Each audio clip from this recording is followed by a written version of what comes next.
परमेश्वर ਦੀ ਹਜ਼ੂਰੀ ਵਿੱਚ ਬੈਠੇ ਸਾਰੇ ਭੈਣ ਭਰਾਵਾਂ ਨੂੰ ਪਿਆਰ ਭਰੀ ਜੈ ਮਸੀਹ ਦੀ। ਅੱਜ ਸਵੇਰ ਦੇ ਸਮੇਂ ਵਿੱਚ ਆਪਾਂ ਪਰਮੇਸ਼ਰ ਦੀ ਹਜ਼ੂਰੀ ਵਿੱਚ ਇਕੱਠੇ ਹੋਏ ਹਾਂ।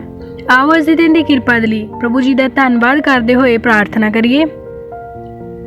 Hallelujah hallelujah hallelujah hallelujah. ਧੰਨਵਾਦ ਧੰਨਵਾਦ ਧੰਨਵਾਦ ਪਿਤਾ ਪਰਮੇਸ਼ਰ, ਸਰਵ ਸ਼ਕਤੀਮਾਨ ਜਿੰਦਾ ਪਰਮੇਸ਼ਰ, ਤੁਹਾਡਾ ਧੰਨਵਾਦ ਕਰਦੇ ਹਾਂ, ਤੁਹਾਡੀ ਤਾਰੀਫ ਕਰਦੇ ਹਾਂ, ਤੁਹਾਡੇ ਨਾਮ ਨੂੰ ਮਹਿਮਾ ਤੇ ਵਡਿਆਈ ਦਿੰਦੇ ਹਾਂ ਮੇਰੇ ਪ੍ਰਭੂ ਜੀ। ਤੁਹਾਡੀ ਪਾਵਨ ਹਜ਼ੂਰੀ ਵਿੱਚ ਝੁਕਦੇ ਹਾਂ ਮੇਰੇ ਪਿਤਾ ਪਰਮੇਸ਼ਰ।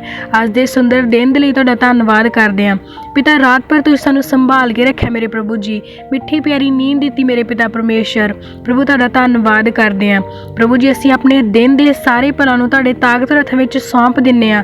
ਅਸੀਂ ਵਿਸ਼ਵਾਸ ਕਰਦੇ ਕਿ ਜਿੱਦਾਂ ਰਾਤ ਦੇ ਵੇਲੇ ਤੁਸੀਂ ਸਾਨੂੰ ਸੰਭਾਲ ਕੇ ਰੱਖਿਆ, ਦਿਨ ਦੇ ਵੇਲੇ ਵੀ ਤੁਸੀਂ ਸਾਨੂੰ ਸੰਭਾਲ ਕੇ ਰੱਖੋਗੇ ਪਿਤਾ। ਆਪਣੇ ਸਵਰਗ ਦੂਤਾਂ ਨੂੰ ਸਾਡੇ ਲਈ ਹੁਕਮ ਦਿਓ ਕਿ ਉਹ ਸਾਡੇ ਸਾਰੇ ਰਾਸਤੇ ਵਿੱਚ ਸਾਡੀ ਮਦਦ ਸਹਾਇਤਾ ਕਰਨ। ਹਰ ਇੱਕ ਖਤਰੇ, ਮੁਸੀਬਤ, ਦੁਰਘਟਨਾ, ਪਰੇਸ਼ਾਨੀ ਔਰ ਬਿਮਾਰੀ ਤੋਂ ਸਾਨੂੰ ਬਚਾ ਕੇ ਰੱਖਣ ਪਿਤਾ। ਅਸੀਂ ਅੱਜ ਆਪਣੇ ਦਿਨ ਦੀ ਸ਼ੁਰੂਆਤ ਤੁਹਾਡੇ ਪਵਿੱਤਰ ਵਚਨ ਦੇ ਨਾਲ ਕਰਨ ਜਾ ਰਹੇ ਹਾਂ ਮੇਰੇ ਪ੍ਰਭੂ ਜੀ। ਪਿਤਾ, ਅੱਜ ਦਾ ਦਿੱਤਾ ਹੋਇਆ ਤੁਹਾਡਾ ਇਹ ਖਾਸ ਵਚਨ ਸਾਡੇ ਹਿਰਦਿਆਂ ਦੇ ਅੰਦਰ ਜਮ੍ਹਾਂ ਹੋ ਜਾਵੇ ਔਰ ਸਾਡੇ ਲਈ ਆਸ਼ੀਸ਼ ਤੇ ਬਰਕਤ ਦਾ ਕਾਰਨ ਬਣੇ ਪ੍ਰਭੂ ਜੀ। ਕੋਈ ਵੀ ਸ਼ੈਤਾਨ ਦੀ ਸ਼ਕਤੀ ਇਸ ਸੁੰਦਰ ਸਮੇਂ ਨੂੰ, ਇਸ ਪਾਕ ਵਚਨ ਨੂੰ ਸਾਡੇ ਕੋਲੋਂ ਚੁਰਾ ਨਾ ਪਾਵੇ। ਔਰ ਪ੍ਰਭੂ ਜੀ, ਜੋ ਵੀ ਜਨ ਇਸ ਪਾਕ ਵਚਨ ਨੂੰ ਸੁਣੇ ਉਹ ਤੁਹਾਡੇ ਨਾਮ ਵਿੱਚ ਵਾਧਾ ਔਰ ਤਰੱਕੀ ਕਰਦਾ ਜਾਵੇ। ਅਸੀਂ ਇਹ ਮੰਗਦੇ ਹਾਂ ਸਾਡੇ ਪ੍ਰਭੂ ਯਿਸੂ ਮਸੀਹ ਜੀ ਦੇ ਨਾਮ ਵਿੱਚ, ਆਮੀਨ। ਅੱਜ ਆਪਾਂ ਪ੍ਰਭੂ ਦੀ ਮਹਿਮਾ ਦੇ ਲਈ ਵਰਤਦੇ ਸਮੇਂ ਹੋਏ ਵਿਸ਼ਵਾਸ ਦੀਆਂ ਗਵਾਹੀਆਂ ਨੂੰ ਸੁਣਾਂਗੇ। ਇਹ ਗਵਾਹੀ ਸਿਸਟਰ ਅਨੂ ਬਾਲਾ ਦੀ ਆ, ਜੋ 44 ਸਾਲ ਦੇ ਨੇ। ਸਿਸਟਰ ਦੱਸਦੇ ਨੇ ਕਿ ਪਹਿਲਾਂ ਉਹਨਾਂ ਦੀ ਪ੍ਰੇਅਰ ਲਾਈਫ ਬਹੁਤ ਘੱਟ ਸੀ, ਬਹੁਤ ਥੋੜ੍ਹਾ ਸਮਾਂ ਉਹ ਪ੍ਰੇਅਰ ਕਰਦੇ ਸਨ, ਪਰ ਫਾਸਟਿੰਗ ਦੇ ਵਿੱਚ ਉਹਨਾਂ ਦੀ ਪ੍ਰੇਅਰ ਲਾਈਫ ਕਾਫੀ ਵੱਧ ਗਈ ਔਰ ਇਸ ਚੀਜ਼ ਦੇ ਲਈ ਉਹ ਪਰਮੇਸ਼ਰ ਦਾ ਦਿਲ ਤੋਂ ਧੰਨਵਾਦ ਕਰਦੇ ਹਨ। ਸਿਸਟਰ ਕਹਿੰਦੇ ਨੇ ਕਿ ਜਦੋਂ ਸਿਸਟਰ ਫਾਸਟਿੰਗ ਕਰ ਰਹੇ ਸਨ ਤਾਂ ਉਹਨਾਂ ਨੇ ਪਰਮੇਸ਼ਰ ਅੱਗੇ ਕਿਹਾ ਕਿ ਖੁਦਾਵੰਦ ਮੇਰੀ ਅਗਵਾਈ ਕਰੋ। ਔਰ ਜਦ ਸੰਡੇ ਸਿਸਟਰ ਚਰਚ ਗਏ ਤਾਂ ਉਹਨਾਂ ਦੇ ਲਈ ਭਵਿੱਖਬਾਣੀ ਹੋਈ ਔਰ ਉਹਨਾਂ ਨੇ ਇਸ ਚੀਜ਼ ਨੂੰ ਰਿਅਲਾਈਜ਼ ਕੀਤਾ ਕਿ ਸੱਚਮੁੱਚ ਪਰਮੇਸ਼ਰ ਨੇ ਉਹਨਾਂ ਦੀ ਅਗਵਾਈ ਕੀਤੀ ਆ। ਔਰ ਨੈਕਸਟ ਗਵਾਹੀ ਸਿਸਟਰ ਦੀ ਇਹ ਆ ਕਿ ਸਿਸਟਰ ਕਹਿੰਦੇ ਨੇ ਕਿ ਮੈਂ ਪਰਮੇਸ਼ਰ ਦੇ ਕੰਮ ਕਰਨਾ ਚਾਹੁੰਦੀ ਸੀ ਔਰ ਮੈਂ ਚਾਹੁੰਦੀ ਸੀ ਪਰਮੇਸ਼ਰ ਮੈਨੂੰ ਤਾਕਤ ਅਤੇ ਬਲ ਦਿਓ, ਮੈਂ ਸੁਸਮਾਚਾਰ ਸੁਣਾਉਣਾ ਚਾਹੁੰਦੀ ਹਾਂ। ਹੁਣ ਸਿਸਟਰ ਇਕੱਲੇ ਹੀ ਸੁਸਮਾਚਾਰ ਸੁਣਾਉਣ ਲਈ ਜਾਂਦੇ ਨੇ, ਪਰਮੇਸ਼ਰ ਦਾ ਵਚਨ ਲੈ ਕੇ ਪ੍ਰਭੂ ਦੇ ਲੋਕਾਂ ਦੇ ਤੱਕ। ਇਹਨਾਂ ਸਾਰੇ ਵੱਡੇ ਕੰਮਾਂ ਦੇ ਲਈ ਪਰਮੇਸ਼ਰ ਦਾ ਦਿਲ ਤੋਂ ਧੰਨਵਾਦ ਕਰਦੇ ਹਨ। ਅੱਜ ਦੇ ਜੋ ਵਚਨ ਨੇ ਇਹਨਾਂ ਨੂੰ ਅੱਜ ਸੁਣਾਏ ਜਾਣ ਦਾ ਇੱਕ ਖਾਸ ਮਕਸਦ ਸੀ, ਜੋ ਕਿਸੇ ਦੀ ਪ੍ਰੇਅਰ ਕਰਦੇ ਹੋਏ ਮੈਨੂੰ ਇਨਸਪੀਰੇਸ਼ਨ ਮਿਲੀ ਔਰ ਮੈਂ ਉਸ ਗਵਾਹੀ ਨੂੰ ਸ਼ੇਅਰ ਕਰਾਂ ਜੋ ਕੱਲ ਦੁਪਹਿਰ ਦੀ ਗੱਲ ਆ ਕਿ ਕਿਸੇ ਸਿਸਟਰ ਦਾ ਫੋਨ ਆਇਆ। ਉਹ ਦੱਸਦੇ ਸਨ ਕਿ ਪੂਰੇ ਹਫਤੇ ਤੋਂ ਫਾਸਟਿੰਗ ਕਰ ਰਹੇ ਸਨ ਔਰ ਉਹਨਾਂ ਦੇ ਬੇਟੇ ਨੂੰ 10 ਦਿਨਾਂ ਤੋਂ ਬੁਖਾਰ ਹੋ ਰਿਹਾ ਸੀ। ਸਿਸਟਰ ਕਹਿ ਰਹੇ ਸਨ ਕਿ ਫਾਸਟਿੰਗ ਦੇ ਸਮੇਂ ਦੇ ਵਿੱਚ ਉਹਨਾਂ ਨੇ ਆਪਣੇ ਬੇਟੇ ਦੇ ਲਈ ਪ੍ਰੇਅਰ ਕੀਤੀ ਪਰ ਉਹ ਠੀਕ ਨਹੀਂ ਹੋਏ। ਔਰ ਜਦੋਂ ਉਹਨਾਂ ਨੇ ਪ੍ਰੇਅਰ ਲਾਈਨ ਨੰਬਰ 'ਤੇ ਕਾਲ ਕੀਤੀ ਔਰ ਆਪਣੇ ਦੱਸਿਆ ਕਿ ਮੇਰੇ ਫਾਸਟ ਖਤਮ ਹੋ ਗਏ ਨੇ ਪਰ 10 ਦਿਨਾਂ ਤੋਂ ਮੇਰੇ ਬੇਟੇ ਨੂੰ ਬੁਖਾਰ ਹੋ ਰਿਹਾ ਸੀਗਾ ਔਰ ਉਹਦੇ ਕਰਕੇ ਮੈਂ ਉਹਦੇ ਲਈ ਪ੍ਰੇਅਰ ਵੀ ਕੀਤੀ ਪਰ ਉਹ ਠੀਕ ਨਹੀਂ ਹੋਇਆ, ਇਸ ਲਈ ਸਿਸਟਰ ਤੁਸੀਂ ਪ੍ਰੇਅਰ ਕਰੋ। ਜਦ ਉਹਨਾਂ ਲਈ ਪ੍ਰੇਅਰ ਕੀਤੀ ਗਈ ਤਾਂ ਅਗਲੇ ਹੀ ਦਿਨ ਉਹਨਾਂ ਨੇ ਦੱਸਿਆ, ਮਤਲਬ ਕੱਲ੍ਹ ਦੇ ਦੁਪਹਿਰ ਦੱਸਿਆ ਉਹਨਾਂ ਨੇ ਕਿ ਸਿਸਟਰ ਮੇਰਾ ਬੇਟਾ ਬਿਲਕੁਲ ਠੀਕ ਹੋ ਗਿਆ। 10 ਦਿਨਾਂ ਤੋਂ ਉਹਨਾਂ ਨੂੰ ਬੁਖਾਰ ਸੀ ਔਰ ਉਹਨਾਂ ਦਾ ਸਿਰ ਦਰਦ ਬਹੁਤ ਜ਼ਿਆਦਾ ਕਰਦਾ ਸੀ ਪਰ ਹੁਣ ਉਹ ਬਿਲਕੁਲ ਠੀਕ ਹੋ ਗਏ ਨੇ। ਤਾਂ ਉਹਨਾਂ ਨਾਲ ਗੱਲ ਕਰਦੇ ਸਮੇਂ ਹੀ ਇਸ ਵਚਨ ਬਾਰੇ ਮੇਰੇ ਮਨ 'ਚ ਖਿਆਲ ਆਇਆ ਕਿ ਬਹੁਤ ਸਾਰੇ ਭੈਣ ਭਾਈ ਕਹਿੰਦੇ ਆ ਕਿ ਸਿਸਟਰ ਅਸੀਂ ਖੁਦ ਵੀ ਪ੍ਰੇਅਰ ਕੀਤੀ ਸੀ ਪਰ ਸਾਡੇ ਤੋਂ ਉਹ ਕੰਮ ਠੀਕ ਨਹੀਂ ਹੋਇਆ, ਅਸੀਂ ਠੀਕ ਨਹੀਂ ਹੋ ਪਾਏ। ਔਰ ਜਦੋਂ ਅਸੀਂ ਪ੍ਰੇਅਰ ਲਾਈਨ ਨੰਬਰ 'ਤੇ ਕਾਲ ਕਰਕੇ ਤੁਹਾਡੇ ਤੋਂ ਪ੍ਰੇਅਰ ਕਰਵਾਈ ਤਾਂ ਅਸੀਂ ਠੀਕ ਹੋ ਗਏ। ਤਾਂ ਇਸ ਗੱਲ ਦੇ ਰਿਲੇਟਡ ਮੇਰੇ ਮਨ ਦੇ ਵਿੱਚ ਇੱਕ ਵਚਨ ਯਾਦ ਆਇਆ। ਉਹ ਵਚਨ ਤਾਂ ਮੈਨੂੰ ਯਾਦ ਸੀ ਕਿ ਕੀ ਸੀਗਾ ਪਰ ਉਹ ਵਚਨ ਕਿੱਥੇ ਲਿਖਿਆ ਹੋਇਆ ਇਹ ਚੀਜ਼ ਦਾ ਮੈਨੂੰ ਨਹੀਂ ਸੀ ਪਤਾ। ਔਰ ਉਹ ਦੁਪਹਿਰ ਦਾ ਸਮਾਂ ਸੀ ਔਰ ਮੈਨੂੰ ਨੀਂਦ ਵੀ ਆ ਰਹੀ ਸੀ ਔਰ ਮੈਂ ਸੋਚ ਰਹੀ ਸੀ ਕਿ ਕਿਉਂ ਨਾ ਮੈਂ ਕਿਸੇ ਹੋਰ ਨੂੰ ਪੁੱਛ ਲਵਾਂ ਕਿ ਇਹ ਵਚਨ ਕਿੱਥੇ ਲਿਖਿਆ ਹੋਇਆ, ਮੈਨੂੰ ਇਹ ਸਭ ਕੁਝ ਲੱਭਣਾ ਹੀ ਨਾ ਪਵੇ। ਇਹ ਮੇਰੀ ਗਵਾਹੀ ਆ ਜੋ ਮੈਂ ਅੱਜ ਤੁਹਾਡੇ ਨਾਲ ਸ਼ੇਅਰ ਕਰੀ, ਜੋ ਕਿ ਕੱਲ੍ਹ ਦੁਪਹਿਰ ਦੀ ਗਵਾਹੀ ਆ। ਔਰ ਮੈਂ ਸੋਚ ਰਹੀ ਸੀ ਕਿ ਕਿਸੇ ਨੂੰ ਪੁੱਛ ਲਵਾਂ। ਮੈਂ ਇੱਕ ਪਾਸਟਰ ਆ ਮੇਰੇ ਨਾਲ ਅਟੈਚ, ਜਿਨ੍ਹਾਂ ਨੇ ਬਾਈਬਲ ਸਟੱਡੀ ਲਈ ਹੋਈ ਆ। ਇੱਕ ਵਾਰ ਮੈਂ ਉਹਨਾਂ ਨੂੰ ਵਚਨ ਪੁੱਛਿਆ ਸੀਗਾ ਪਰ ਉਸ ਸਮੇਂ ਉਹ ਦੱਸ ਨਹੀਂ ਪਾਏ ਸੀ, ਪਰ ਮੈਂ ਫਿਰ ਸੋਚਿਆ ਕਿ ਚਲੋ ਅੱਜ ਪੁੱਛਦੀ ਹਾਂ। ਉਸ ਵਾਰ ਤਾਂ ਉਹਨਾਂ ਨੂੰ ਨਹੀਂ ਸਮਝ ਆਈ ਪਾਈ ਤਾਂ ਅੱਜ ਮੈਂ ਪੁੱਛ ਲੈਂਦੀ ਹਾਂ। ਉਹਨਾਂ ਨੇ ਬਾਈਬਲ ਸਟੱਡੀ ਲਈ, ਹੋ ਸਕਦਾ ਉਹ ਮੈਨੂੰ ਛੇਤੀ ਲੱਭ ਦੇਣ, ਕਿਉਂਕਿ ਜੇ ਮੈਂ ਖੁਦ ਲੱਭਾਂਗੀ ਮੈਨੂੰ ਬਹੁਤ ਸਮਾਂ ਲੱਗ ਜਾਏਗਾ। ਪਰ ਮੈਨੂੰ ਨੀਂਦ ਬਹੁਤ ਆ ਰਹੀ ਸੀ ਔਰ ਮੈਂ ਸੋਚਿਆ ਮੇਰਾ ਇੰਨਾ ਸਮਾਂ ਨਿਕਲ ਜਾਏਗਾ, ਮੈਥੋਂ ਸੌ ਨਹੀਂ ਹੋਏਗਾ, ਉਦੋਂ ਤੱਕ ਫੋਨ ਆਉਣ ਲੱਗ ਜਾਣਗੇ। ਇਹ ਸੋਚਦੇ ਫਿਰ ਮੈਂ ਸੋਚਿਆ ਕਿ ਨਹੀਂ, ਮੈਂ ਖੁਦ ਹੀ ਲੱਭਦੀ ਹਾਂ, ਕੋਈ ਪ੍ਰੋਬਲਮ ਨਹੀਂ। ਅਗਰ ਨਹੀਂ ਸੌ ਵੀ ਹੋਏਗਾ ਤਾਂ ਮੈਂ ਆਪੇ ਹੀ ਲੱਭ ਲੈਂਦੀ ਹਾਂ, ਕਿਸੇ ਨੂੰ ਨਹੀਂ ਕਹਾਂਗੀ। ਜਦੋਂ ਮੈਂ ਬਾਈਬਲ ਚੱਕੀ ਔਰ ਮੈਂ ਬਾਈਬਲ ਖੋਲ੍ਹੀ ਤਾਂ ਜੋ ਮੈਂ ਵਚਨ ਖੋਲ੍ਹਿਆ, ਉਹ ਜਦੋਂ ਮੈਂ ਬਾਈਬਲ ਖੋਲ੍ਹੀ, ਇੱਕ ਜਗ੍ਹਾ ਤੋਂ ਬਾਈਬਲ ਖੋਲ੍ਹੀ, ਉੱਥੇ ਲਿਖਿਆ ਸੀ ਦੁਸ਼ਟ ਆਤਮਾ ਤੋਂ ਜਕੜੇ ਹੋਏ ਨੂੰ ਆਜ਼ਾਦ ਕਰਨਾ। ਤਾਂ ਮੈਂ ਸੋਚਿਆ ਕਿ ਜਿਹੜਾ ਵਚਨ ਮੈਂ ਸੋਚ ਰਹੀ ਸੀ ਉਹਦਾ ਵੀ ਟਾਈਟਲ ਸ਼ਾਇਦ ਇੱਦਾਂ ਦਾ ਹੀ ਸੀਗਾ। ਮੈਂ ਅੱਗੇ ਪਿੱਛੇ ਦੇਖਾ ਜਾਂ ਪਹਿਲਾਂ ਇਹਨੂੰ ਪੜ੍ਹ ਲਵਾਂ। ਫਿਰ ਮੈਂ ਇੱਦਾਂ ਸੋਚਦੀ ਨੇ ਜਦੋਂ ਉਹਨੂੰ ਪੜ੍ਹਿਆ ਤਾਂ ਉਹ ਸੇਮ ਵਚਨ ਸੀ ਜਿਹੜਾ ਵਚਨ ਮੈਂ ਲੱਭ ਰਹੀ ਸੀ। ਦੇਖੋ ਮੇਰੇ ਮਨ 'ਚ ਸੀਗਾ ਕਿ ਮੈਨੂੰ ਕਿੰਨਾ ਸਮਾਂ ਲੱਗ ਜਾਏਗਾ ਉਹਨੂੰ ਲੱਭਣ ਤੇ, ਪਰ ਪਰਮੇਸ਼ਰ ਕਹਿੰਦਾ ਕਿ ਤੂੰ ਮੇਰੇ ਕੰਮਾਂ ਲਈ ਖੜਾ ਹੋ, ਮੈਂ ਤੇਰੇ ਨਾਲ ਆ, ਮੈਂ ਤੇਰੀ ਅਗਵਾਈ ਕਰਾਂਗਾ। 1 ਸੈਕਿੰਡ ਦੇ ਵਿੱਚ ਜਸਟ ਮੈਂ ਬਾਈਬਲ ਖੋਲ੍ਹੀ, ਉਸੇ ਹੀ ਜਗ੍ਹਾ ਤੋਂ ਬਾਈਬਲ ਖੋਲ੍ਹੀ, ਉਹੀ ਵਚਨ ਮੇਰੇ ਅੱਖਾਂ ਦੇ ਸਾਹਮਣੇ ਆਇਆ। ਨਾ ਉਸ ਵਚਨ ਤੇ ਮੇਰੀ ਕੋਈ ਨਿਸ਼ਾਨੀ ਲੱਗੀ ਹੋਈ ਸੀ, ਨਾ ਉੱਥੇ ਕੋਈ ਪੇਜ ਫੋਲਡ ਸੀਗਾ, ਨਾ ਉੱਥੇ ਜਿਹੜਾ ਰਿਬਨ ਹੁੰਦਾ ਆ ਨਾ ਉਹ ਰਿਬਨ ਸੀਗਾ, ਕੋਈ ਵੀ ਨਿਸ਼ਾਨੀ ਨਹੀਂ ਸੀ। ਜੋ ਵਚਨ ਮੈਂ ਲੱਭਣਾ ਚਾਹੁੰਦੀ ਸੀ ਔਰ ਮੈਨੂੰ ਇਹ ਸੀ ਕਿ ਬਹੁਤ ਸਮਾਂ ਲੱਗੇਗਾ, 15 ਮਿੰਟ ਦੇ ਵਿੱਚ ਮੈਂ ਉਹ ਵਚਨ ਰੈਡੀ ਵੀ ਕਰ ਲਿਆ। ਪਰ ਮੈਂ ਇਸ 'ਚ ਗਵਾਹੀ ਦੇ ਲਈ ਪਰਮੇਸ਼ਰ ਦਾ ਦਿਲ ਤੋਂ ਥੈਂਕਸ ਕਰਦੀ ਹਾਂ ਕਿ ਸੱਚਮੁੱਚ ਉਹ ਮੇਰੀ ਹਰ ਪਲ 'ਤੇ ਮਦਦ ਕਰਦਾ ਹੈ। ਪਰਮੇਸ਼ਰ ਕਹਿੰਦਾ ਕਿਸੇ ਇਨਸਾਨ 'ਤੇ ਭਰੋਸਾ ਨਾ ਰੱਖ, ਮੇਰੇ 'ਤੇ ਭਰੋਸਾ ਰੱਖ, ਮੈਂ ਤੈਨੂੰ ਦੇਣਾ ਜਾਣਦਾ। ਔਰ ਪਰਮੇਸ਼ਰ ਨੇ ਮੇਰੇ 15 ਮਿੰਟ ਦੇ ਵਿੱਚ ਸਾਰਾ ਕੰਮ ਕਰ ਦਿੱਤਾ, ਜਿਹਨੂੰ ਮੈਨੂੰ ਘੰਟੇ ਤੋਂ 1.5 ਘੰਟਾ ਲੱਗ ਸਕਦਾ ਸੀ ਅਗਰ ਮੈਂ ਉਹਨੂੰ ਖੁਦ ਇਕੱਲਾ ਪੇਜ ਕਰਕੇ ਲੱਭਦੀ ਤਾਂ। ਪਰ ਪਰਮੇਸ਼ਰ ਸੱਚਮੁੱਚ ਮੇਰੇ ਲਈ ਬਹੁਤ ਵਾਰ, ਇਹ ਪਹਿਲੀ ਅਗਵਾਈ ਨਹੀਂ ਹੈ, ਇੱਦਾਂ ਦੇ ਛੋਟੇ ਵੱਡੇ ਕੰਮ ਨਿੱਕੇ ਹਰ ਰੋਜ਼ ਹੀ ਮੇਰੀ ਜ਼ਿੰਦਗੀ 'ਚ ਹੁੰਦੇ ਆ। ਮੈਨੂੰ ਪਰਮੇਸ਼ਰ ਹਰ ਰੋਜ਼ ਹੀ ਬਹੁਤ ਵਧੀਆ ਤਰੀਕੇ ਨਾਲ, ਚਾਹੇ ਛੋਟੇ ਤਰੀਕਿਆਂ ਨਾਲ, ਛੋਟੇ ਕੰਮਾਂ ਨਾਲ ਦੱਸਦੇ ਆ ਕਿ ਮੈਂ ਤੇਰੀ ਆਵਾਜ਼ ਸੁਣਦਾ, ਤੂੰ ਇਕੱਲੀ ਨਹੀਂ ਆ, ਮੈਂ ਤੇਰੇ ਨਾਲ ਆ। ਹਾਲੇਲੂਇਆ। ਔਰ ਮੈਂ ਚਾਹਾਂਗੀ ਕਿ ਪਰਮੇਸ਼ਰ ਇਸੇ ਤਰ੍ਹਾਂ ਹਰ ਇੱਕ ਦੀ ਮਦਦ ਕਰੇ। ਤਾਂ ਅੱਜ ਦੇ ਵਚਨ ਬਾਰੇ ਜਾਣਾਂਗੇ ਕਿ ਜੋ ਸਭ ਦੇ ਮਨ 'ਚ ਇਹ ਡਾਊਟ ਹੁੰਦਾ, ਸਭ ਦੇ ਮਨ 'ਚ ਇਹ ਗੱਲ ਹੁੰਦੀ ਆ ਕਿ ਅਸੀਂ ਆਪਣੇ ਲਈ ਪ੍ਰੇਅਰ ਕੀਤੀ ਪਰ ਸਾਡਾ ਉਹਦੇ ਨਾਲ ਫਰਕ ਨਹੀਂ ਪਿਆ। ਜਦੋਂ ਅਸੀਂ ਕਿਸੇ ਪ੍ਰੇਅਰ ਲਾਈਨ ਤੋਂ ਕਾਲ ਕਰਵਾਈ ਜਾਂ ਫਿਰ ਕਿਸੇ ਪਾਸਟਰ ਤੋਂ ਪ੍ਰੇਅਰ ਕਰਵਾਈ, ਅਸੀਂ ਆਪਣੇ ਆਗੂ ਤੋਂ ਕਰਵਾਈ, ਫਿਰ ਅਸੀਂ ਠੀਕ ਹੋ ਗਏ। ਤਾਂ ਉਹਦਾ ਬੇਸਿਕ ਰੀਜ਼ਨ ਕੀ ਆ? ਤਾਂ ਉਹ ਜਾਣਨ ਦੇ ਲਈ ਅੱਜ ਅਸੀਂ ਵਚਨ 'ਚੋਂ ਪੜਾਂਗੇ ਮੱਤੀ 17 ਉਹਦੀ 14 ਤੋਂ ਲੈ ਕੇ 16 ਨੰਬਰ ਆਈ ਤੱਕ। ਜਦ ਉਹ ਭੀੜ ਦੇ ਕੋਲ ਪਹੁੰਚੇ ਤਦ ਇੱਕ ਮਨੁੱਖ ਉਹਦੇ ਕੋਲ ਆਇਆ ਅਤੇ ਉਹਦੇ ਅੱਗੇ ਗੋਡੇ ਨਿਵਾ ਕੇ ਬੋਲਿਆ, ਪ੍ਰਭੂ ਜੀ ਮੇਰੇ ਪੁੱਤਰ ਉੱਤੇ ਦਇਆ ਕਰੋ, ਕਿਉਂ ਜੋ ਉਹ ਮਿਰਗੀ ਦੀ ਬਿਮਾਰੀ ਕਾਰਨ ਬਹੁਤ ਦੁਖੀ ਹੈ। ਉਹ ਤਾਂ ਬਹੁਤ ਵਾਰੀ ਅੱਗ ਤੇ ਪਾਣੀ ਵਿੱਚ ਡਿੱਗ ਪੈਂਦਾ ਹੈ ਅਤੇ ਮੈਂ ਉਸ ਨੂੰ ਤੁਹਾਡੇ ਚੇਲਿਆਂ ਕੋਲ ਲਿਆਇਆ ਸੀ ਪਰ ਉਹ ਉਸ ਨੂੰ ਚੰਗਾ ਨਾ ਕਰ ਸਕੇ। ਹਾਲੇਲੂਇਆ। ਵਚਨ ਸਾਨੂੰ ਕੀ ਦੱਸਦਾ ਕਿ ਇੱਕ ਮਨੁੱਖ ਸੀ ਜਿਹਨੇ ਆਪਣੇ ਪੁੱਤਰ ਨੂੰ ਪ੍ਰਭੂ ਦੇ ਅੱਗੇ ਲਿਆ ਕੇ ਰੱਖਿਆ ਔਰ ਕਿਹਾ, ਦੁਆ ਕੀਤੀ ਉਹਦੇ ਅੱਗੇ, ਤਰਲਾ ਕੀਤਾ, ਉਹਦੇ ਅੱਗੇ ਗੋਡੇ ਨਵਾ ਕੇ ਬਹਿ ਗਿਆ ਔਰ ਕਹਿੰਦਾ ਮੇਰੇ ਬੇਟੇ ਨੂੰ ਤੁਸੀਂ ਠੀਕ ਕਰੋ ਕਿਉਂਕਿ ਮੈਂ ਤੁਹਾਡੇ ਚੇਲਿਆਂ ਕੋਲੇ ਲੈ ਕੇ ਗਿਆ ਸੀਗਾ, ਇਹਨੂੰ ਜੋ ਪ੍ਰੋਬਲਮ ਆ ਜਿਹਦੇ ਕਰਕੇ ਬਹੁਤ ਦੁੱਖ ਭੋਗਦਾ ਆ, ਪਰ ਤੁਹਾਡੇ ਚੇਲੇ ਉਹਨੂੰ ਠੀਕ ਨਹੀਂ ਕਰ ਪਾਏ। ਜਿਹੜੇ ਪ੍ਰਭੂ ਦੇ ਚੇਲੇ ਸੀ, ਜਿਹੜੇ ਪ੍ਰਭੂ ਦੇ ਨਾਲ ਰਹਿੰਦੇ ਸੀ ਔਰ ਸਾਰੀਆਂ ਗੱਲਾਂ ਜੋ ਅੱਜ ਅਸੀਂ ਪੜ੍ਹਦੇ ਹਾਂ ਉਹਨਾਂ ਨੇ ਪਰਮੇਸ਼ਰ ਦੇ ਪੁੱਤਰ ਦੇ ਮੂੰਹ ਦੇ ਵਿੱਚੋਂ ਸੁਣੀਆਂ ਸੀ। ਜਿਹੜੇ ਕੰਮਾਂ ਨੂੰ ਅੱਜ ਅਸੀਂ ਪੜ੍ਹਦੇ ਹਾਂ ਤੇ ਹੈਰਾਨ ਹੁੰਦੇ ਹਾਂ, ਉਹ ਹੈਰਾਨੀਜਨਕ ਕੰਮ ਉਹਨਾਂ ਨੇ ਆਪਣੇ ਅੱਖਾਂ ਨਾਲ ਵੇਖੇ ਸੀ। ਉਹ ਚੇਲੇ ਉਹਨੂੰ ਠੀਕ ਨਹੀਂ ਕਰ ਪਾਏ। ਇਹਦੇ ਪਿੱਛੇ ਦਾ ਕਾਰਨ ਕੀ ਸੀ? ਅਜਿਹਾ ਕਿਉਂ ਹੋਇਆ? ਜਦੋਂ ਉਹਨੇ ਇਹ ਗੱਲ ਕਹੀ ਕਿ ਤੇਰੇ ਚੇਲੇ ਠੀਕ ਨਹੀਂ ਕਰ ਪਾਏ ਤਾਂ ਪਰਮੇਸ਼ਰ ਨੇ ਕੀ ਕਿਹਾ? ਯਿਸੂ ਮਸੀਹ ਨੇ ਉਹਨਾਂ ਨੂੰ ਕੀ ਕਿਹਾ? ਉਹ ਜਾਣਨ ਦੇ ਲਈ ਅਸੀਂ ਵਚਨ 'ਚੋਂ ਪੜਾਂਗੇ ਮਤੀ 17 ਉਹਦੀ 17 ਔਰ 18 ਨੰਬਰ ਆਇਤ ਨੂੰ। ਤਦ ਯਿਸੂ ਨੇ ਉਸ ਨੂੰ ਉੱਤਰ ਦਿੱਤਾ, ਹੇ ਅਵਿਸ਼ਵਾਸੀ ਅਤੇ ਬੁਰੀ ਪੀੜ੍ਹੀ, ਕਦੋਂ ਤੱਕ ਮੈਂ ਤੁਹਾਡੇ ਨਾਲ ਰਹਾਂਗਾ? ਕਦੋਂ ਤੱਕ ਤੁਹਾਡੀ ਸਹਾਂਗਾ? ਉਹਨੂੰ ਇੱਥੇ ਮੇਰੇ ਕੋਲੇ ਲਿਆਓ। ਯਿਸੂ ਨੇ ਉਹਨੂੰ ਝਿੜਕਿਆ ਅਤੇ ਭੂਤ ਉਸ ਵਿੱਚੋਂ ਨਿਕਲ ਗਿਆ ਅਤੇ ਮੁੰਡਾ ਉਸੇ ਵੇਲੇ ਚੰਗਾ ਹੋ ਗਿਆ। ਹਾਲੇਲੂਇਆ। ਕੀ ਦੱਸਿਆ ਪ੍ਰਭੂ ਨੇ ਉਹਨੂੰ? ਕੀ ਕਿਹਾ ਉਹਨੂੰ? ਪ੍ਰਭੂ ਕਹਿੰਦਾ ਹੇ ਅਵਿਸ਼ਵਾਸੀ ਪੀੜ੍ਹੀ। ਕੀ ਉਹਨੂੰ ਕਿਹਾ? ਅਵਿਸ਼ਵਾਸੀ। ਕਈਆਂ ਦੀ ਬਾਈਬਲ 'ਚ ਲਿਖਿਆ ਹੈਗਾ ਹੇ ਬੇਪ੍ਰਤੀਤ ਲਿਖਿਆ ਹੈਗਾ ਬਾਈਬਲ ਦੇ ਵਿੱਚ, ਕਿਉਂਕਿ ਬਹੁਤ ਸਾਰੀਆਂ ਪ੍ਰਿੰਟਿੰਗ ਪ੍ਰੈਸ ਆ ਜਿਨ੍ਹਾਂ ਦੇ ਦੁਆਰਾ ਅਲੱਗ-ਅਲੱਗ ਬਾਈਬਲ ਛਪੇ ਹੋਏ ਆ ਤਾਂ ਲਿਖਣ ਦਾ ਤਰੀਕਾ ਥੋੜਾ ਡਿਫਰੈਂਟ ਹੁੰਦਾ ਆ। ਕਈਆਂ ਦੀ ਬਾਈਬਲ 'ਚ ਲਿਖਿਆ ਹੋਏਗਾ ਹੇ ਬੇਪ੍ਰਤੀਤ ਪੀੜ੍ਹੀ, ਔਰ ਇਹਦੇ 'ਚ ਮੇਰੇ ਕੋਲ ਬਾਈਬਲ ਜੋ 'ਚ ਲਿਖਿਆ ਹੋਇਆ ਹੇ ਅਵਿਸ਼ਵਾਸੀ ਅਤੇ ਬੁਰੀ ਪੀੜ੍ਹੀ। ਅਵਿਸ਼ਵਾਸੀ ਤੇ ਬੇਪ੍ਰਤੀਤ ਦਾ ਮਤਲਬ ਇੱਕੋ ਹੀ ਆ ਕਿ ਵਿਸ਼ਵਾਸ ਨਾ ਕਰਨ ਵਾਲੇ। ਪ੍ਰਤੀਤ ਦਾ ਮਤਲਬ ਹੁੰਦਾ ਵਿਸ਼ਵਾਸ, ਬੇਪ੍ਰਤੀਤ ਦਾ ਮਤਲਬ ਹੁੰਦਾ ਅਵਿਸ਼ਵਾਸ। ਇਸ ਲਈ ਉਹ ਕਹਿੰਦਾ ਹੇ ਅਵਿਸ਼ਵਾਸ ਪੀੜ੍ਹੀ, ਬੁਰੀ ਪੀੜ੍ਹੀ, ਕਦੋਂ ਤੱਕ ਮੈਂ ਤੁਹਾਡੇ ਨਾਲ ਰਵਾਂਗਾ? ਕਹਿੰਦਾ ਮੈਂ ਕਿੰਨਾ ਚਿਰ ਤੁਹਾਡੇ ਵਿੱਚ ਰਵਾਂਗਾ? ਤੁਹਾਨੂੰ ਇਹ ਲੱਗਾ ਕਿ ਇਹ ਤਾਂ ਪ੍ਰਭੂ ਦਾ ਚੇਲਾ ਆ, ਇਹ ਕੀ ਕਰ ਦੂਗਾ? ਕਿਉਂ ਨਾ ਅਸੀਂ ਗੁਰੂ ਕੋਲੇ ਜਾਈਏ ਤੇ ਗੁਰੂ ਸਾਨੂੰ ਚੰਗਾ ਕਰੇ। ਕਹਿੰਦਾ ਤੁਹਾਡੇ ਅੰਦਰ ਦਾ ਅਵਿਸ਼ਵਾਸ ਤੁਹਾਡੀ ਚੰਗਿਆਈ ਨੂੰ ਰੋਕਦਾ ਆ। ਹਾਲੇਲੂਇਆ। ਕਹਿੰਦਾ ਤੁਹਾਡੇ ਅੰਦਰ ਕੀ ਆ? ਅਵਿਸ਼ਵਾਸ ਆ। ਪ੍ਰਭੂ ਨੇ ਕਿਹਾ ਕਿ ਹੇ ਅਵਿਸ਼ਵਾਸ ਅਤੇ ਬੁਰੀ ਪੀੜ੍ਹੀ, ਕਿਉਂਕਿ ਸਾਨੂੰ ਆਪਣੇ ਸਾਰੇ ਕੰਮਾਂ ਦਾ ਪਤਾ ਹੁੰਦਾ ਕਿ ਅਸੀਂ ਪਾਪੀ ਆ, ਅਸੀਂ ਗੁਨਹਗਾਰ ਆ, ਅਸੀਂ ਝੂਠ ਬੋਲਦੇ ਆ, ਸਾਡੇ ਤੋਂ ਪਾਪ ਹੋ ਜਾਂਦੇ, ਅਸੀਂ ਤਾਂ ਪ੍ਰੇਅਰ ਵੀ ਨਹੀਂ ਕਰਦੇ, ਅਸੀਂ ਇੰਨੇ ਜੋਗੇ ਨਹੀਂ ਹੈਗੇ ਕਿ ਅਸੀਂ ਕਰ ਸਕੀਏ। ਜਦੋਂ ਸਾਡੇ ਵਿੱਚ ਇਹ ਚੀਜ਼ਾਂ ਆ ਗਈਆਂ ਸਾਡੀ ਪ੍ਰੇਅਰ ਕੰਮ ਨਹੀਂ ਕਰ ਸਕਦੀ। ਪਰ ਇੱਕ ਅਣਜਾਣ ਬੰਦੇ ਦਾ ਅਸੀਂ ਵਿਸ਼ਵਾਸ ਕਰ ਲੈਨੇ, ਹੋ ਸਕਦਾ ਉਹ ਤੁਹਾਡੇ ਨਾਲੋਂ ਵੀ ਜ਼ਿਆਦਾ ਪਾਪੀ ਹੋਵੇ। ਮੈਨੂੰ ਕਈ ਕਹਿ ਦਿੰਦੇ ਕਿ ਸਿਸਟਰ ਤੁਹਾਡੀ ਪ੍ਰੇਅਰ ਤੇ ਸਾਨੂੰ ਵਿਸ਼ਵਾਸ ਆ ਕਿ ਤੁਹਾਡੀ ਪ੍ਰੇਅਰ ਸਾਡੇ ਲਈ ਬਹੁਤ ਕੰਮ ਕਰਦੀ। ਤੁਹਾਨੂੰ ਮੇਰੀ ਜ਼ਿੰਦਗੀ ਦਾ ਪਤਾ, ਹੋ ਸਕਦਾ ਮੈਂ ਦਿਨ 'ਚ ਪਲ ਪਲ ਤੇ ਝੂਠ ਬੋਲਦੀ ਹੋਵਾਂ, ਘਰ 'ਚ ਸਾਰਿਆਂ ਨਾਲ ਲੜਾਈ ਝਗੜਾ ਕਰਦੀ ਹੋਵਾਂ, ਮੇਰੇ ਮਨ 'ਚ ਈਰਖਾ ਵੀ ਹੋਵੇ, ਕ੍ਰੋਧ ਵੀ ਹੋਵੇ, ਜੈਲਸੀ ਵੀ ਹੋਵੇ, ਬੁਰੇ ਕੰਮ ਵੀ ਮੈਂ ਕਰਦੀ ਹੋਵਾਂ, ਪ੍ਰਾਰਥਨਾ ਮੈਂ ਬਿਲਕੁਲ ਵੀ ਨਾ ਕਰਦੀ ਹੋਵਾਂ, ਮੈਂ ਝਗੜਾ ਵੀ ਕਰਦੀ ਹੋਵਾਂ, ਪਰ ਤੁਹਾਨੂੰ ਇਹ ਵਿਸ਼ਵਾਸ ਹੈ ਕਿ ਉਹ ਬੰਦਾ ਪ੍ਰਭੂ ਦੇ ਨਾਮ 'ਚ ਖੜਾ ਆ ਤੇ ਉਹਦੇ ਤੇ ਮੈਨੂੰ ਵਿਸ਼ਵਾਸ ਆ ਉਹ ਕਰੂਗਾ ਤਾਂ ਠੀਕ ਹੋਵਾਂਗੇ, ਨਹੀਂ ਤਾਂ ਅਸੀਂ ਹੋਣਾ ਹੀ ਨਹੀਂ।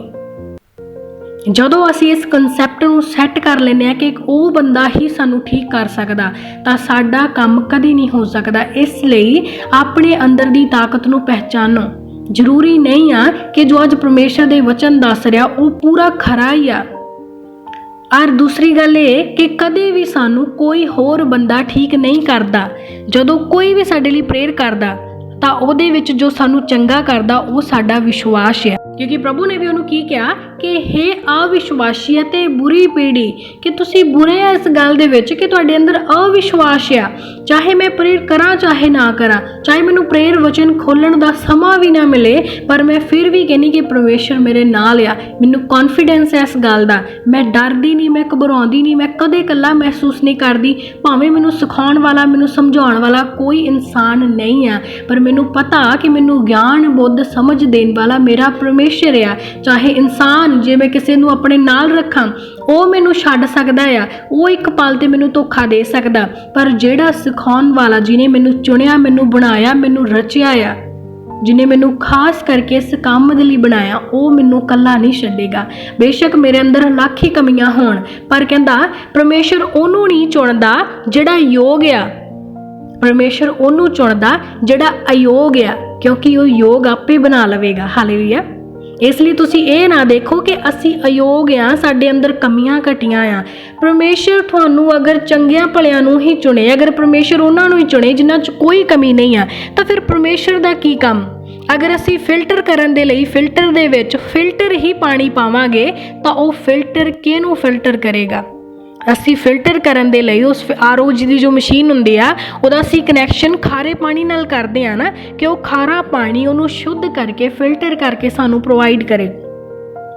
ਤਾਂ ਜੇ ਯੀਸ਼ੂ ਮਸੀਹ ਸਿਰਫ ਧਰਮੀਆਂ ਨੂੰ, ਸਿਰਫ ਚੰਗਿਆਂ ਨੂੰ, ਸਿਰਫ ਯੋਗ ਬੰਦਿਆਂ ਨੂੰ ਚੁਣੇ, ਸਿਰਫ ਉਹਨਾਂ ਨੂੰ ਚੁਣੇ ਜਿਹੜੇ ਦਿਨ ਰਾਤ ਪ੍ਰਾਰਥਨਾ ਕਰਦੇ ਔਰ ਧਰਮੀ ਆ, ਤਾਂ ਫਿਰ ਉਹਦਾ ਕੀ ਕੰਮ ਜੇ ਉਹ ਚੰਗਿਆਂ ਨੂੰ ਚੁਣੇ? ਪਰਮੇਸ਼ਰ ਇੱਕ ਫਿਲਟਰ ਆ ਜੋ ਪਾਪੀਆਂ ਨੂੰ, ਬੁਰਿਆਂ ਨੂੰ ਸ਼ੁੱਧ ਕਰਦਾ ਆ। ਹਾਲੇਲੂਇਆ। ਉਹ ਸਾਨੂੰ ਕਲੀਨ ਕਰਕੇ ਦਿੰਦਾ ਆ। ਸਾਡੇ ਅੰਦਰ ਅਗਰ ਕਮੀਆਂ ਘਟੀਆਂ ਆ ਨਾ, ਤਾਂ ਉਹਦਾ ਸਭ ਤੋਂ ਬੈਸਟ ਵੇ ਆ ਰਿਲੀਵ ਕਰਨ ਦਾ, ਸਾਫ਼ ਕਰਨ ਦਾ ਆਪਣੇ ਆਪ ਨੂੰ, ਕਿ ਅਸੀਂ ਉਸ ਉਹਦੇ ਕੋਲੇ ਜਾਈਏ ਜੋ ਸਾਨੂੰ ਸਾਫ਼ ਕਰੇ। ਅਸੀਂ ਉੱਥੇ ਕਿਉਂ ਜਾਈਏ ਜਿੱਥੇ ਸਾਨੂੰ ਕੋਈ ਕਹੇਗਾ ਵੀ ਸਾਫ਼ ਹੋ ਕੇ ਮੇਰੇ ਕੋਲੇ ਆਓ, ਫਿਰ ਮੈਂ ਤੁਹਾਨੂੰ ਅਸੈਪਟ ਕਰਾਂਗਾ। ਜੇ ਤੁਸੀਂ ਸਾਫ਼ ਸੁਥਰੇ ਆ ਫਿਰ ਮੇਰੇ ਭਵਨ 'ਚ ਵੜ ਸਕਦੇ ਜਾਂ ਮੇਰੇ ਕੋਲ ਆ ਸਕਦੇ। ਪਰ ਯੀਸ਼ੂ ਮਸੀਹ ਕਹਿੰਦਾ ਤੁਸੀਂ ਪਾਪੀ ਆ, ਤੁਸੀਂ ਦਾਗਾਂ ਨਾਲ ਭਰੇ ਹੋਏ ਆ, ਤੁਸੀਂ ਗੁਨਾਹ ਕੀਤੇ ਆ, ਤੁਸੀਂ ਗਲਤੀਆਂ ਕੀਤੀਆਂ, ਤਾਂ ਮੇਰੇ ਕੋਲੇ ਆਓ, ਮੈਂ ਤੁਹਾਨੂੰ ਸ਼ੁੱਧ ਕਰਾਂਗਾ। ਹਾਲੇਲੂਇਆ। ਵਿਸ਼ਵਾਸ ਕਰੋ ਉਸ ਪਰਮੇਸ਼ਰ ਤੇ, ਭਾਵੇਂ ਸਾਡੇ ਅੰਦਰ ਲੱਖ ਹੀ ਕਮੀਆਂ ਘਟੀਆਂ ਕਿਉਂ ਨਾ ਹੋਣ, ਉਹ ਪਰਮੇਸ਼ਰ ਸਾਨੂੰ ਫਿਲਟਰ ਕਰਨ ਵਾਲਾ ਪਰਮੇਸ਼ਰ ਹੈ। ਹਾਲੇਲੂਇਆ। ਸਾਫ਼ ਕਰਨ ਵਾਲਾ, ਕਲੀਨ ਕਰਨ ਵਾਲਾ, ਸ਼ੁੱਧ ਕਰਨ ਵਾਲਾ। ਇੱਕ ਬ੍ਰਦਰ ਦਾ ਮੈਸੇਜ ਆਇਆ ਸੀ ਕਿ ਸਿਸਟਰ ਮੇਰੇ ਤੋਂ ਬਹੁਤ ਜ਼ਿਆਦਾ ਪਾਪ ਹੋ ਗਏ ਨੇ, ਬੜੀਆਂ ਗਲਤੀਆਂ ਹੋ ਗਈਆਂ ਨੇ, ਪਰ ਹੁਣ ਮੈਂ ਵਾਪਸ ਮੁੜਨਾ ਚਾਹਣਾ, ਤਾਂ ਕੀ ਪਰਮੇਸ਼ਰ ਮੇਰੇ ਪਿਛਲੇ ਸਮੇਂ ਦੀਆਂ ਗਲਤੀਆਂ ਨੂੰ ਮਾਫ਼ ਕਰੇਗਾ? ਤਾਂ ਅਫਕੋਰਸ ਕਰੇਗਾ। ਉਹਨੂੰ ਮੈਂ ਇਹੀ ਆਨਸਰ ਕੀਤਾ ਸੀ ਕਿ ਬ੍ਰਦਰ ਅਫਕੋਰਸ ਕਰੇਗਾ, ਬਲਕਿ ਵਿਸ਼ਵਾਸ ਕਰੋ ਕਿ ਮਾਫ਼ ਹੋ ਚੁੱਕੀਆਂ ਆ, ਕਿਉਂਕਿ ਸੱਚਾ ਪਛਤਾਪ ਸਾਨੂੰ ਸ਼ੁੱਧ ਕਰਦਾ ਆ। ਔਰ ਜਿਹਨੇ ਸੱਚਾ ਪਛਤਾਪ ਕਰ ਲਿਆ, ਉਹ ਪਰਮੇਸ਼ਰ ਦੇ ਕੋਲੇ ਪਹੁੰਚ ਗਿਆ, ਉਹ ਫਿਰ ਖਾਲੀ ਨਹੀਂ ਆ, ਉਹ ਗੰਦਾ ਨਹੀਂ ਆ, ਉਹ ਅਸ਼ੁੱਧ ਨਹੀਂ ਆ। ਪੁਰਾਣੇ ਸਮੇਂ ਦੇ ਪਾਪ ਉਹਦੇ ਤੇ ਇਫੈਕਟ ਨਹੀਂ ਕਰ ਸਕਦੇ, ਕਿਉਂਕਿ ਉਹ ਨਵਾਂ ਕੀਤਾ ਗਿਆ ਆ, ਪਿਓਰ ਕੀਤਾ ਗਿਆ ਆ, ਸ਼ੁੱਧ ਕੀਤਾ ਗਿਆ ਆ। ਇਸ ਲਈ ਕਦੇ ਵੀ ਇਸ ਚੀਜ਼ ਵੱਲ ਧਿਆਨ ਨਾ ਦਿਓ ਕਿ ਮੇਰੇ ਅੰਦਰ ਪਾਪ ਆ, ਮੇਰੀ ਪਰਮੇਸ਼ਰ ਕਿਉਂ ਸੁਣੇਗਾ। ਜਦੋਂ ਕੋਈ ਪਾਸਟਰ ਜਾਂ ਪ੍ਰੇਅਰ ਲਾਈਨ ਦੇ ਦੁਆਰਾ ਕੋਈ ਵੀ ਤੁਹਾਡੇ ਤੇ ਪ੍ਰੇਅਰ ਕਰ ਰਿਹਾ, ਉਸ ਸਮੇਂ ਵੀ ਪਰਮੇਸ਼ਰ ਉਸ ਇਨਸਾਨ ਦੀ ਨਹੀਂ ਸੁਣ ਰਿਹਾ ਜੋ ਬੋਲ ਰਿਹਾ ਆ, ਪਰਮੇਸ਼ਰ ਉਹਦੀ ਸੁਣ ਰਿਹਾ ਜੋ ਰਿਸੀਵ ਕਰ ਰਿਹਾ ਆ। ਬੋਲਣ ਵਾਲੇ ਦਾ ਵਿਸ਼ਵਾਸ ਤੁਹਾਨੂੰ ਚੰਗਾ ਨਹੀਂ ਕਰ ਰਿਹਾ, ਸੁਣਨ ਵਾਲੇ ਦਾ ਵਿਸ਼ਵਾਸ ਸੁਣਨ ਵਾਲੇ ਨੂੰ ਚੰਗਾ ਕਰਦਾ ਆ। ਹੁਣ ਇੱਕ ਮਿਨਿਸਟਰੀ ਆ, ਉਸ ਮਿਨਿਸਟਰੀ ਦੇ ਵਿੱਚ ਲੱਖਾਂ ਦੇ ਹਿਸਾਬ ਨਾਲ ਲੋਕ ਜਾਂਦੇ ਆ, ਪਰ ਹਜ਼ਾਰਾਂ ਦੇ ਹਿਸਾਬ ਨਾਲ ਗਵਾਹੀਆਂ ਆਉਂਦੀਆਂ। ਲੱਖਾਂ ਦੇ ਹਿਸਾਬ ਨਾਲ ਹੀ ਕਿਉਂ ਨਹੀਂ ਆਉਂਦੀਆਂ? ਕਿਉਂਕਿ ਜਿੰਦਾ ਵਿਸ਼ਵਾਸ ਉਹ ਚੰਗਿਆਈ ਲੈ ਜਾਂਦਾ ਆ, अगर एक दास ही सब नूं शुद्ध करे तो जे 10 लाख बंदा उस दास दे सामने खड़ा तो 10 लाख ही उहदे को गवाइयां होण, पर एक दास किसी नूं चंगा नहीं करता। सुनन वाले दा, रिसीव करन वाले दा विश्वास उहनूं चंगा करदा आ। इसलिए अविश्वासी अते बुरी पीढ़ी ना बनो, अपने अंदर विश्वास नूं पैदा करो। जिस जगह ते तुसी खड़ो उस जगह ते अगर मुश्किल मुसीबत परेशानी होवे तो तुसी इस गल दी वेट ना करो कि कोई पास्टर साडा फोन चक्केगा ते असीं उहनां लई प्रेयर करवावांगे, पर प्रेयर करनी शुरू करो, क्योंकि परमेश्वर ने थानू सामर्थ, बल ते ताकत दिता है। और वो जो सिचुएशन थोड़े सामने क्रिएट की गई है वो थानू थोड़ी ताकत पहचानने लई दिती गई है कि इस समय इनकी मदद करने वाला होर कोई नहीं है, पर तुसी परमेश्वर के वचन ते विश्वास करते हैं कि जो बोलांगे वो होएगा। इसलिए इन्हां दे लई बोलो तां जो तुसी प्रार्थना करो विश्वास दे नाल ते वो सिचुएशन हैंडल की जाए। उस समय जो साडे अंदर ही विश्वास नहीं हैगा कि असीं बोल तो दिता, पता नहीं होएगा कि नहीं होएगा, तो वो नहीं होएगा। देखो वचन सानू दसदा कि यीशु मसीह ने उसनू झिड़किया अते उस विचों भूत निकल गया, क्योंकि वो डरिया नहीं, वो घबराया नहीं। उन्हें इस गल तो बिल्कुल नहीं घबराया कि उन्होंने इस बुरे तरीके नाल दौरे पैंदे, उन्होंने मिर्गी हुंदी आ, वो दुख चलदा है, वो अग ते पानी च डिग जांदा आ, इन्ना बुरा हाल उहदा हुंदा ते किते ना होवे मैनू हो जावे। बहुत सारे के मन च भी डाउट होंदा कि असीं किसी लिए प्रेयर करांगे तो किते सानू ना हो जाए। जिथे तुहाडे अंदर विश्वास आ उत्थे हनेरा नहीं है, जिथे शक आ उत्थे अटैक होणगे। इसलिए शक ना करो, भरम ना करो, विश्वास करो, दुआ करो, परमेश्वर के कामां लई खड़े होवो, झिड़को अते कोई दुष्ट आत्मा तुहाडे सामने टेक नहीं पावेगी। हालेलुया। जब विश्वास करांगे तो साडे लई की हो सकदा। वचन चो असीं पढ़ांगे मत्ती 17 ओदी 20 और 21 नंबर आयत नूं, क्यों जो मैं तुहानू सच आखदा हाँ कि जे तुहाडे विच एक राई दे दाणे समान विश्वास होवे तां तुसी एक पहाड़ नू कहोगे जो इथों हट के उस थां ते चलिया जा तां ओ चलिया जावेगा अते तुहाडे लई कोई भी काम मुश्किल ना होवेगा। पर यह जाति वर्त अते प्रार्थना तो बिना नहीं निकलदी। हालेलुया।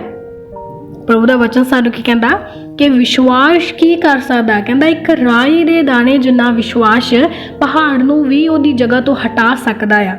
पहाड़ नू हटाना 1000 बंदा, लख बंदा भी लग जाए, इक्को वार च पहाड़ नहीं हट सकता, पर विश्वासी दे द्वारा बोलिया गया एक शब्द पहाड़ नू हटा सकता है। सानू उस शब्द की वैल्यू नू समझना पएगा। की सानू लगता कि साडा शब्द इन्ना छोटा जिहा ही आ कि इस पहाड़ नू हटा दिता तो वह बहुत नॉर्मल जी गल आ। साडे वर्ड की पावर है, उन्होंने पहचानो कि असीं जो बोलते हैं उहदी कितनी पावर आ। एक पहाड़ नू हटाना सालां लग जाते हैं, कितना समा लग जाता उन्होंने हटाने ते, वो भी इंसाना दी मेहनत और एक्सट्रा कॉस्ट वो वक्री, पर एक विश्वासी पहाड़ नू हटा सकदा। संसारिक पहाड़ नू भी और आत्मिक पहाड़ नू भी। साडी जिंदगी च मुश्किलां मुसीबतां परेशानियां आउंदियां आ, पर असी उस पहाड़ नू हटाउण दे लई दूजियां ते विश्वास रखदे आ कि जे साडे ते मुश्किल आ गई किसी नू फोन कर दिया वो साडे लई प्रेयर करेगा।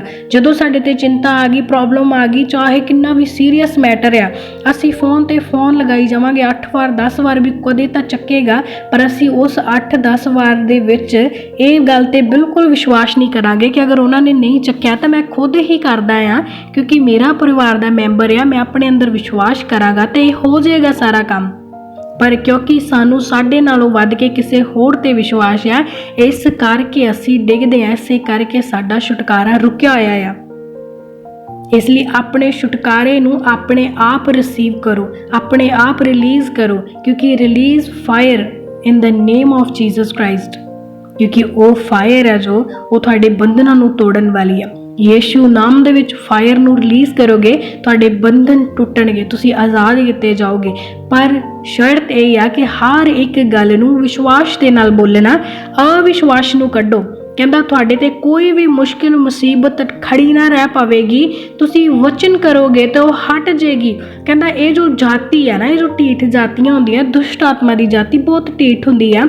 असी कई बार सुनते हैं लाइव दे विच या फिर चर्च दे विच जो जाते हैं कि किन्ने ही वार पास्टर कहते दुष्ट आत्मा निकलो निकलो, पर कहते नहीं नहीं जाना, मैं नहीं जावांगा, मैनू नहीं छड्डांगा। वो इक्को वार च नहीं निकल जाते, वो किन्ना उन्होंने डांटना पैंदा है। उस तरह वचन कहता वर्त अते प्रार्थना तो बिना ये नहीं निकलती, पर बहुतियां ने वर्त रखे और कहते कि साडी एक भी गवाही नहीं बनी। इसदा मतलब साडा हजे वर्त च भी हत्थ कमज़ोर है। कि सानू हजे वर्त सही तरीके नाल रखना नहीं आया, या फिर ये हो सकता कि साडी गवाही बहुत वड्डी है, उन्होंने बनन च थोड़ा समा लगेगा। पर सबर रखना, पेशेंस रखना सानू पएगा, क्योंकि धीरज सबर जो रखेगा उहदा फल वड्डा होएगा और सदा दा होएगा। हालेलुया। वचन कहता वर्त ते प्रार्थना तो बिना ये जाति नहीं निकलती, इसलिए वर्त रखो, प्रार्थना करो, तुहाडी जिंदगी च वड्डे ते अचरज काम होणगे। पहली बार च नहीं होए तो दोबारा फिर वर्त दे लई अपने आप नूं तैयार करो, क्योंकि जो वचन कहता कि जद तक यहोवा मिल ना जावे उदों तक ओनू लभो। जद तक सानू आशीष नहीं मिलती उन्ना देर तक ट्राई करो। असीं एक दिन विधवा औरत का दृष्टांत जाणिया सी कि किस तरह उन्हें उस हाकम के सामने वार वार दुहाई दी कि मेरा मसला हल कर, वार वार हो गई और आखिर दे विच उन्हें अपना न्याय करवा ही लिया। उस तरह जिद विच लगे रहो। अगर एक बेईमान बंदा उहदा इंसाफ करा सकदा तां साडा परमेश्वर ईमान वाला सच्चा न्यायी आ, वो साडे लई जरूर वड्डे काम करेगा। बस सानू अपने अंदर दी ताकत नूं पहचानण दी जरूरत है। हालेलुया। तां आवाज़ इन्हां वचनां दे द्वारा परमेश्वर दी हज़ूरी विच प्रार्थना करांगे। Hallelujah hallelujah hallelujah hallelujah hallelujah hallelujah hallelujah hallelujah. धन्नवाद धन्नवाद धन्नवाद धन्नवाद धन्नवाद करदे महान पिता परमेश्वर, सैना दे प्रभु यहोवा तुहाडी पवित्र हज़ूरी अगे झुकदे आ प्रभु जी, तुहाडे नाम नूं महिमा ते वडियाई दिंदे होए खुदावंद अज दे दिन दे लई तुहाडा धन्नवाद करदे खुदावंद, शुक्र करदे पिता परमेश्वर सारियां चंगियाईयां भलाईयां दे लई। सचमुच परमेश्वर पिता तुसीं महान अते दया करन वाले परमेश्वर, तुसीं वड्डे अते अचरज काम करदे हो प्रभु जी। तुसीं वचनां दे द्वारा सानूं संभालिया ते अज तक बचा के रखिया पिता परमेश्वर। तुहाडे जिंदा लहू दे वसीले तुसीं सानू कवर किया ते अपने खंबा हेठा छुपाया परमेश्वर पिता। और सचमुच अज दे खास दिन दे विच और अज दे इन्हां अनमोल वचनां दे नाल सानू ब्लैस किया पिता परमेश्वर। सचमुच तुसीं अज दे वचनां दे द्वारा सानू दस्सिया कि एक अविश्वास अते बुरी पीढ़ी सानू साडी आशीष तो दूर करदी है। साडे अंदर दा अविश्वास साडी आशीष नू खो लैंदा है पिता परमेश्वर। साडी मदद सहायता गवाही करो कि असीं अपने अंदर दे अविश्वास दे उत्ते फतेह पा सकीए खुदावंद। असीं विश्वास दे राह ते चलीए, साडा विश्वास बेडोल होवे पिता। असीं कदे डोलीए ना, असीं थकीए ना, असीं हारीए ना खुदावंद, पर असीं हर पल दे विच नਵੇਂ राहां ते उत्ते नਵੇਂ ਕੰਮਾਂ ਦੇ ਲਈ चुने जाइए, नਵੇਂ ਕੰਮ ਤੁਹਾਡੇ ਨਾਮ 'ਚ ਕਰੀਏ। सचमुच ਤੁਹਾਡੇ ਕੰਮਾਂ ਦੇ ਵਿੱਚ ਵਧੀਏ ਤੇ ਤੁਹਾਡੇ ਰਾਹਾਂ ਦੇ ਲਈ ਤਿਆਰ ਕੀਤੇ ਜਾਈਏ ਪਿਤਾ ਪਰਮੇਸ਼ਰ। ਸਾਡੀ ਜ਼ਿੰਦਗੀ ਹਮੇਸ਼ਾ ਤੁਹਾਡੇ ਲੇਖੇ ਲਗਾਈ ਜਾਵੇ खुदावंद। ਅਸੀਂ हर एक ਦੀ ਮਦਦ ਸਹਾਇਤਾ ਦੇ ਲਈ ਖੜੇ ਹੋ ਜਾਈਏ। मदद करो पिता परमेश्वर, जो तुसी वचन दे विच क्या कि ना डर अते ना घबरा, क्यों जो मैं यहोवा तेरा परमेश्वर तेरे अंग संग है। खुदावंद इन्हां सारे भैणां भाईआं दे तुसी अंग अते संग होवो पिता परमेश्वर, क्योंकि सचमुच तुसी इजराइलियां नूं उस गुलामी दे विचों बाहर कढ के लिआंदा। खुदावंद तुसी नहीं चाहुंदे कि कोई भी जन किसी भी गुलामी च होवे खुदावंद। अज बहुत सारे भैण भाई गरीबी, बीमारियां ते नशे दी गुलामी दे विच आ पिता। तुसी नहीं चाहुंदे पिता परमेश्वर कि वो इन्हां गुलामियां दे विच रहन, पर ये अपने अंदर दी ताकत दे विच कमज़ोर ने खुदावंद। अपने अंदर दी ताकत नूं पहचान नहीं पा रहे, अपने अविश्वास दे कारण इन्हां सारे बंधनां दे विच लड़ रहे हैं। इन्हां दी मदद सहायता करो पिता परमेश्वर। हर एक भैन भाई जो गरीबी के बंधन च, नशे च, लड़ाई झगड़े दे विच परमेश्वर पिता बीमारियां दे नाल बुरे तरीके नाल जकड़े हुए ने, इन्हां दे अंदर दे विश्वास नूं इनकरेज करो। सारे रोगां बीमारियां तो इन्हां नूं फ्री होण दे विच इन्हां दी मदद करो पिता परमेश्वर। सारी अविश्वास दी स्पिरिट इन्हां दीयां जिंदगियां चों जावे, जो भी इन्हां दी ठोकर दा कारण बनदी है पिता परमेश्वर, उस हरेक ठोकर दी वाली चीज़ नूं यीशु नाम च इन्हां दीयां जिंदगियां चों कैंसल करदे आ। तुहाडी सदा दी भरपूरी इन्हां दीयां जिंदगियां चों उतरावे पिता परमेश्वर। सारी अविश्वास दी स्पिरिट इन्हां जिंदगियां चों निकले, क्योंकि खुदावंद सचमुच तुसीं विश्वास दी ताकत दे सानू दस्सिया पिता परमेश्वर कि अपने विश्वास दे द्वारा असीं पहाड़ नूं भी उहदी जगह तो हटा सकदे हां। खुदावंद साडी मदद करो कि असीं अपने विश्वास दे द्वारा साडीआं जिंदगियां दे विच आए इस दुखां, मुसीबतां, मुश्किलां दे पहाड़ नूं अपनी जिंदगी चों हटा दईए प्रभु जी, क्योंकि तुहाडा सज्जा और फतेहमंद हत्थ सानू ब्लैस करन दे लई हमेशा तैयार है। पर साडे हत्थ थक जांदे ने, जो असीं हार जांदे आ ते असीं झुक जाने पिता। अज तो असीं हारीए ना, असीं झुकीए ना, साडे हत्थ हमेशा तुहाडी हजूरी च उठाए जान पिता। और इन्हां हत्थां दे द्वारा बहुतायत दे नाल तुहाडा मसा साडे ते उतरे पिता परमेश्वर। असीं मुसीबतां दे पहाड़ नूं अपनी जिंदगी चों कैंसल करिए खुदावंद। तुसीं वचन दे विच क्या आ कि जे तुसीं पहाड़ नूं भी कहो तो वो भी अपनी जगह तो हट जाएगा अते तुहाडे लई कोई भी काम मुश्किल ना होवेगा खुदावंद। ये जो वड्डे काम सानू लगदे ने खुदावंद, ये सारे दे सारे काम साडे लई आसान कीते जान परमेश्वर पिता। तुसीं वचन दे विच कह के ये जाति वर्त अते प्रार्थना तो बिना नहीं जाती। अज जो भी भैन भाई तुहाडे इन्हां वचनां नूं सुन रहे खुदावंद, हर एक भैन भाई प्रार्थना दे विच मजबूत अते वर्त रखण दे लई तैयार कीता जावे खुदावंद, तां जो जद भी किसी दे दुख, मुश्किल, मुसीबत, परेशानी दे लई अपने आप नूं तैयार करन और प्रार्थना करन खुदावंद। ਖੁਦਾਵੰਦ ਇਹਨਾਂ ਦੀ ਪ੍ਰਾਰਥਨਾ ਸੱਚਮੁੱਚ ਉੱਤਰ ਲੈ ਕੇ ਆਵੇ। ਤੁਸੀਂ ਵਚਨ ਦੇ ਵਿੱਚ ਕਹਿ ਕੇ ਵਿਸ਼ਵਾਸ ਨਾ ਕੀਤੀ ਹੋਈ ਪ੍ਰਾਰਥਨਾ ਜ਼ਰੂਰ ਪ੍ਰਤੀਫਲ ਲੈ ਕੇ ਆਉਂਦੀ ਆ। ਵਿਸ਼ਵਾਸ ਦੀ ਪ੍ਰਾਰਥਨਾ ਇਹਨਾਂ ਦੀਆਂ ਜ਼ਿੰਦਗੀਆਂ ਦੇ ਵਿੱਚ ਪ੍ਰਤੀਫਲ ਲੈ ਕੇ ਆਵੇ। ਖੁਦਾਵੰਦ ਹਰੇਕ ਸ਼ੈਤਾਨੀ ਸ਼ਕਤੀ, ਸਾਰੇ ਜਾਦੂ ਟੋਣੇ ਤੋਂ ਇਹਨਾਂ ਨੂੰ ਫ੍ਰੀ ਕਰੋ, ਆਜ਼ਾਦ ਕਰੋ ਪਿਤਾ। ਇਹ ਇੱਕ ਗੂੜੇ ਵਿਸ਼ਵਾਸ ਨੂੰ ਹੁਣ ਤੋਂ ਲੈ ਕੇ ਸਦਾ ਤੱਕ ਇਹਨਾਂ ਦੀਆਂ ਜ਼ਿੰਦਗੀਆਂ 'ਚ ਰਿਲੀਜ਼ ਕਰੋ। ਇਹਨਾਂ ਦੇ ਸ਼ਿਫਾ, ਛੁਟਕਾਰੇ, ਆਜ਼ਾਦੀ ਨੂੰ ਸਵਰਗ ਰਾਜ ਦੇ ਵਿੱਚੋਂ ਮੰਗਦੇ ਹੋਏ ਪਰਮੇਸ਼ਰ ਪਿਤਾ, ਇਸ ਪ੍ਰਾਰਥਨਾ ਨੂੰ ਤੁਹਾਡੇ ਸਾਮਰਥੀ ਨਾਮ ਦੇ ਵਿੱਚ ਮੰਗਦੇ ਹਾਂ। ਆਮੀਨ, ਆਮੀਨ, ਆਮੀਨ।